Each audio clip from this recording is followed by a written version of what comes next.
guys, welcome to the channel. So in a few of my other videos you'll see I have a very stubborn Suzuki DR350 that will not start.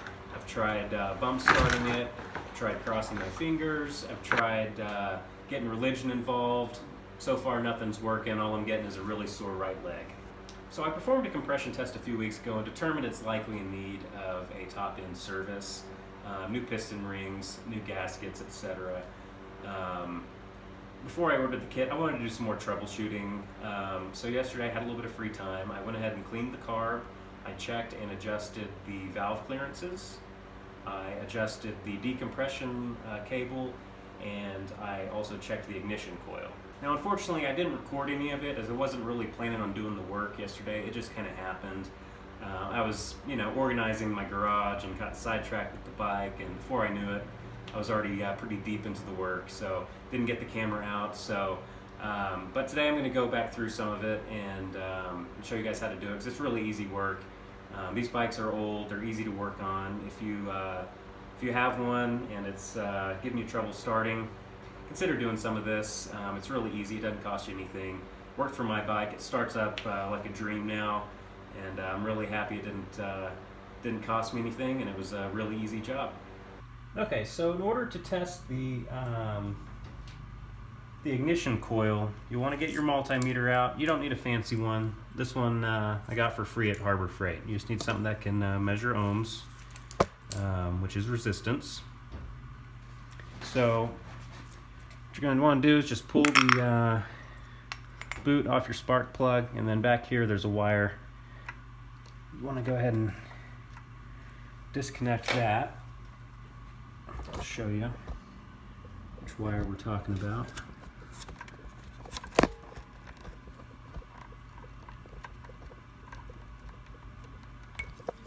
Go ahead and pull that off.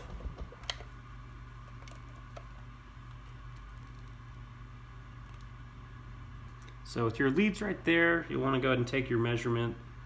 Fortunately, I can't get the multimeter in a place where you can see it on camera. These leads just aren't long enough to get it to a convenient spot, but it's reading like 0.3 ohms, which is good because the tolerance for the primary windings is 0.1 to 1.0 ohms, so that's good. Then the next is you'll want to do the secondary windings. So you'll stick your positive lead into the spark plug boot there. Make sure you're actually touching metal. You'll want to adjust the range of your multimeter to the 20K range, and then you'll just stick your negative onto the that post there, and then see what you measure. So I'm measuring 17.26. Which it's supposed to be between 12,000 and 22,000, so we're at 17,000 ohms of resistance. So that is perfectly within the tolerance. So that is how you check the ignition coil. All right, so now we're going to check the spark plug. So we'll just go ahead and pull this out.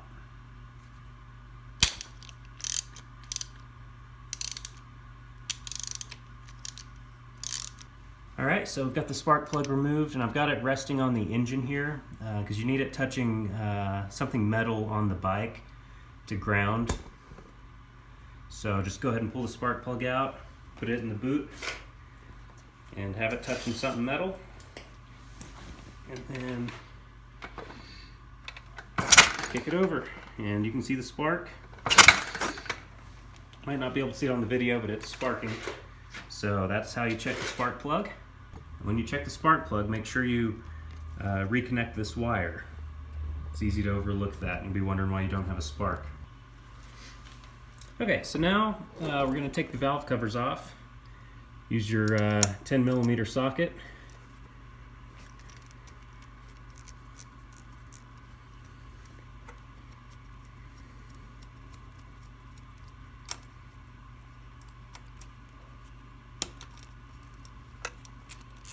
Alright, so we've got the valve covers off, and the next thing we need to do is get the engine set to top dead center on the compression stroke.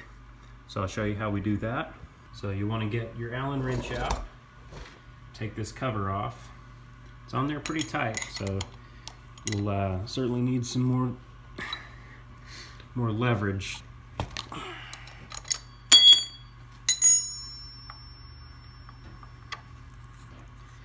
And oil will come out of this hole. It's nothing to be alarmed about. It's not going to be much, but just something to keep in mind.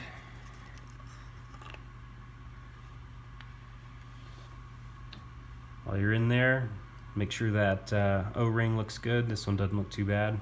And then come around here to the front. I'm going to pop this one off.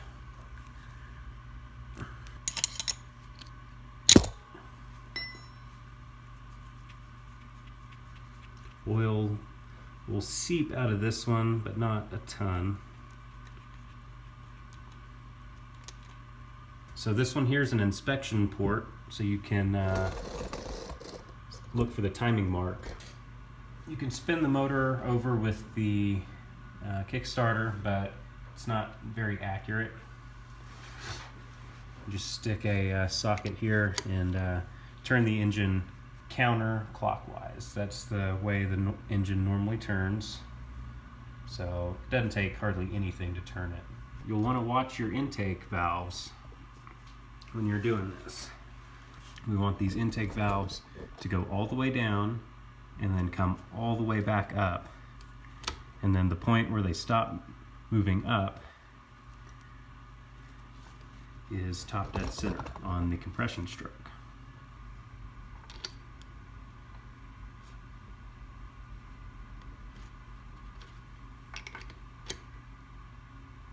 Okay, so they're starting to go down.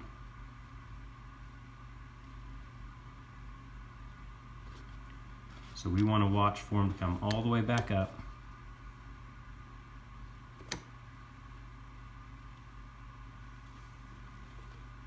So that's the compression stroke. So now back to the timing window here. Okay, so we looked at the valves up top. And we just rotated the engine until we see that timing mark in there. And it's kind of hard to see on this video here, but it's a horizontal line with a T. So that indicates top dead center. So with that T there, the engine's going to be top dead center twice in a complete revolution of the engine, compression and exhaust. So want to make sure you're on the compression stroke, and what I just showed you, watch the intake valves come all the way back up, which indicates the valves are closed. And then with that there, you should be able to wiggle the rocker arms. It's not a lot. I'm not gonna like jump out, but you can see that. So that means there is no pressure on the rocker arms, and that's how you want to take your valve measurement. We'll check the intake side. Should do the same thing. It's not gonna wiggle a lot, but as long as it wiggles. So that means we're exactly where we want to be. So the exhaust valve clearance is 0.08 to 0.013 millimeters. So what I always do is I'll take this feeler gauge that's bigger than it should be, and this absolutely should not fit in there, because if it does, that means the clearance is way out of adjustment. So this one's big and it won't fit. So now I'll go to the next smallest size I can find. Here's a 0.127.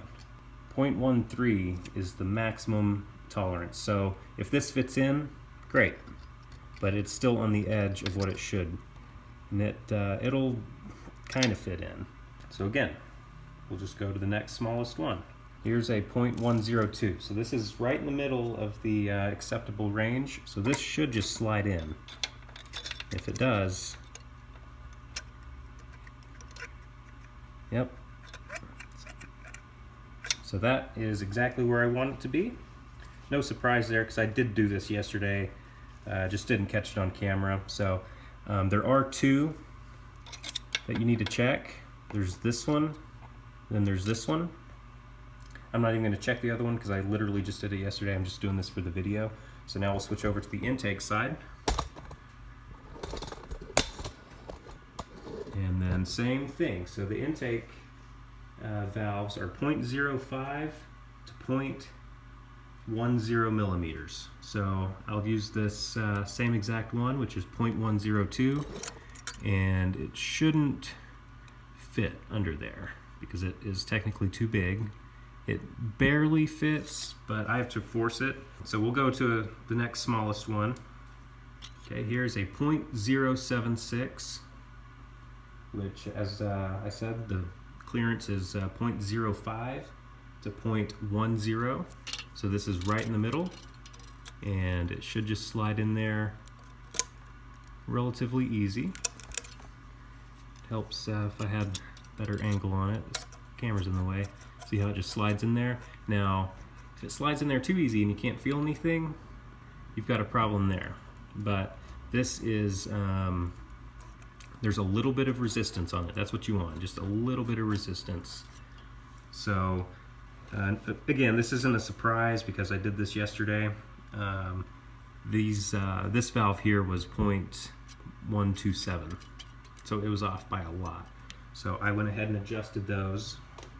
And how I adjusted it, I don't have the proper tool to adjust it. So what I did, got my needle nose pliers, kind of have to hug the bike a little bit to get onto this other side, and I would just grab the top of that post, and then you would loosen this nut.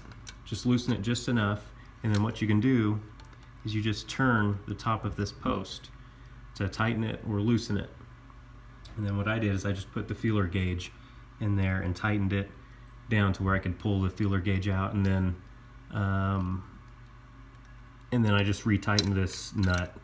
But you have to hold on to this, the top of this post, while you're retightening the nut, because it will spin on you. And just do that for both of them until you get it into the right tolerance. Here's how the decompression lever works, in case you were wondering. So I just pulled up on it. Now it stays there until the engine gets past the exhaust.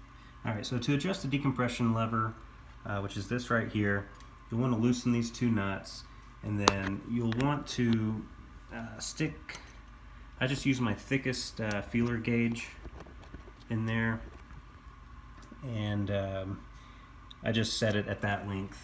The manual calls for 0 to 2 millimeters of clearance, so I don't know why the 0 is there, and you're just looking at the clearance from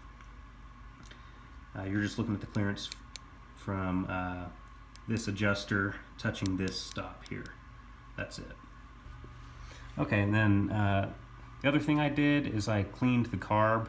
I am not going to do that again for this video. There are plenty of videos on YouTube about how to do it, and it's really easy.